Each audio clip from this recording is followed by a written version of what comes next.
Praise the Lord. ஆண்டவர் இரட்சகருமாகிய இயேசு கிறிஸ்துவின் நாமத்தில் உங்களை வாழ்த்துகிறேன். சந்தோஷமா இருக்கிறீங்களா? இயேசப்பா உங்க கூட இருக்கிறார். ஒவ்வொரு நாளும் அவர் தம்முடைய வார்த்தையை கொடுத்து உங்களை பலப்படுத்துறார் இல்லையா? இன்னைக்கு ஒரு ஆசீர்வாதமான வார்த்தை. அநேக நேரங்கள்ல அநேக பேர் யோசிக்கிற ஒரு காரியம், எங்களோட வாழ்க்கையில அநேக சஞ்சலம், அநேக போராட்டங்கள், அநேக பிரச்சனைகள், ஒரு சமாதானம் இல்லாத ஒரு வாழ்க்கை நாங்க வாழ்ந்து கொண்டு இருக்கிறோம். இதுல இருந்து எங்களுக்கு ஒரு விடுதலை கிடைக்குமா? ஆண்டவர் தருவாரா? நிச்சயம் தருவார். இன்றைக்கு ஒரு அற்புதமான வார்த்தையின் மூலமாய் கர்த்தர் உங்களோடு பேச போகிறார்.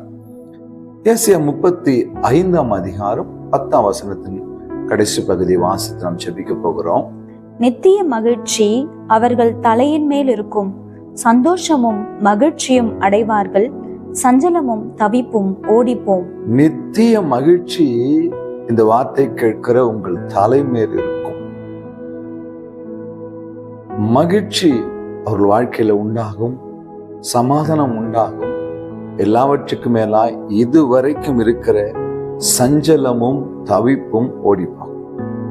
இந்த வார்த்தை கேட்கிற பிரியமானவர்களே, உங்கள் வாழ்க்கையில ஏதோ ஒரு சஞ்சலம், ஏதோ ஒரு தவிப்பு, ஒரு மனசு ஒரு சமாதானம் இல்லாம ஒரு குழப்பத்தோடு வாழ்க்கை ஓட்டிட்டு இருக்கிறீங்களா? வெளியே சொல்ல முடியல பிரதர். யாருக்கிட்ட சொல்ல முடியும்? என் மனசு குழம்பி இருக்குதே, ஒரு சஞ்சலம், ஒரு தவிப்பு, ஏதோ ஒரு காரியத்தை குறித்து ஒரு தவிப்பு உள்ளத்துல அப்படியே என்ன கொஞ்சம் கொஞ்சமா நெருக்கி கொண்டு இருக்கிறத, என்ன செய்ய போறேன், இதுக்கு வழி இல்லையான்னு ஒரு வேளை நீங்க யோசிக்கலாம். ஆனா ஆண்டவர் சொல்றாரு, சஞ்சலமும் தவிப்பும் ஓடி போகும், சந்தோஷமும் மகிழ்ச்சியும் வரும். 2 காரியங்கள் உள்ளே வருது, 2 காரியங்கள் வெளியே போகுது. சந்தோஷமும் மகிழ்ச்சியும் வருது, சஞ்சலமும் தவிப்பும் ஓடி போகுது. நித்திய மகிழ்ச்சி தலைமையில் இருக்குது. எப்படிப்பட்ட ஒரு ஆசீர்வாதம்! இன்றைக்கு விசுவாசிங்களேன், இந்த வார்த்தையை அப்படியே பிலீவ் பண்ணுங்க. இந்த வார்த்தையின்படி சந்தோஷமும் மகிழ்ச்சியும் எனக்கு வரப்போகுது, சஞ்சலமும் தவிப்பும் என் வாழ்க்கையிலிருந்து ஓடி போக போகுதுன்னு நீங்க விசுவாசிச்சா, இயேசு கிறிஸ்துவின் நாமத்துல சொல்றேன், இந்த வார்த்தை அப்படியே உங்க வாழ்க்கையில ஆம் என்று நிறைவேறும். விசுவாசிக்கிறீங்களா? எத்தனை நாளுக்கு சஞ்சலத்தோடு கூட, எத்தனை நாள் தவிப்போடு கூட வாழறது? என் வாழ்க்கையில ஒரு சமாதானம் இல்லையே, ஒரு நிம்மதி இல்லையே, நான் சிரிச்சு பல நாள் ஆயிடுச்சே, கண்ணீரும் வேதனையுமா என் வாழ்க்கை போயிட்டு இருக்குதுன்னு கலங்குறீங்களா? தேவ பிள்ளையே, என் அன்பு சகோதரியே, என் அன்பு சகோதரனே, கவலைப்படாதே. நித்திய மகிழ்ச்சியை உன் தலைமையில கர்த்தர் வைக்க போறார். நித்திய மகிழ்ச்சியை நீ சுமந்து கொண்டு செல்ல போகிற. இதுவரைக்கும் நீ சுமந்த சஞ்சலமும் தவிப்பும் உன்னை விட்டு, உன் வீட்டை விட்டு, உன் குடும்பத்தை விட்டு, உன் பிள்ளைகளை விட்டு, உன் வாழ்க்கையில் இருக்கிற எல்லாம் ஓடி போகுது, ஓடி போக போகுது.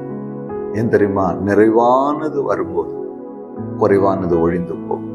கர்த்தர் உங்களை நிறைவாய் ஆசீர்வதிப்பார். விசுவாசிங்க. என் தலை மேல நித்திய கை வச்சு சொல்லுங்க, என் தலை மேல நித்திய மகிழ்ச்சி இருக்கு, சஞ்சலமும் தவிப்பும் ஓடி போயாச்சு. கர்த்தர் எனக்கு அதை செய்தார். விசுவாசிங்க. வார்த்தையின் வல்லமை உங்கள் வாழ்க்கையில கிரியை செய்யும். ஜெபிக்கலாமா?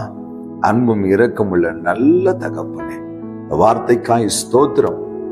இயேசு கிறிஸ்துவின் நாமத்தில் இந்த வார்த்தையை கேட்டு என்னோடு சேர்ந்து ஜெபிக்கிற ஒவ்வொரு பிள்ளைகள் தலைமையில் நித்திய மகிழ்ச்சி உண்டாகட்டும், சந்தோஷம் மகிழ்ச்சியும் அடையட்டும், சஞ்சலமும் தவிப்பும் ஓடி போகட்டும் என்று இயேசு கிறிஸ்துவின் நாமத்தில் ஜெபிக்கிறேன். ஜெபம் கேட்டு நன்றி. இயேசு கிறிஸ்துவின் நாமத்தில் பிதாவே, ஆமென். ஹல்லேலூயா. God bless you.